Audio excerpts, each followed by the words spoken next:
మేడిగడ్డపై నివేదిక ఇవ్వండి, గడ్డపై తీసుకున్న చర్యలేంటి, 2 వారాల్లో వివరాలు ఇవ్వండి, అదనపు అడ్వకేట్ జనరల్కు హైకోర్టు ఆదేశం అంటూ ఒకరోజు చూస్తూ ఉన్నాం కదా. మేడిగడ్డ బ్యారేజ్ పిల్లలకు పగుళ్లు కుంగిన ఇష్యూపై రాష్ట్ర ప్రభుత్వం తీసుకున్న చర్యలేమిటో నివేదిక అందజేయాలని అదనపు అడ్వకేట్ జనరల్ను హైకోర్టు ఆదేశించింది.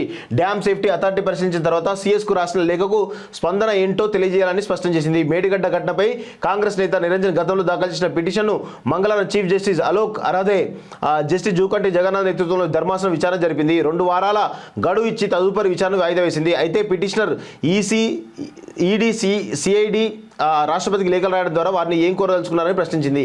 ఈ పిటిషన్ ద్వారా ఏం ఆశిస్తున్నారని అడిగింది. నెంబర్ ఇచ్చేందుకు నిరాకరించింది. 2 వారాల తర్వాత జరిగే విచారణ అనంతరం ఈ పిటిషన్పై నిర్ణయం తీసుకున్నట్లు తెలుస్తూ ఉంది. సో మొత్తానికైతే మేడిగడ్డ పైన ఇక కాళేశ్వరం చుట్టే రాజకీయం తిరుగుతుంది, రాసి పెట్టుకోండి, అంతే ఉంటుంది.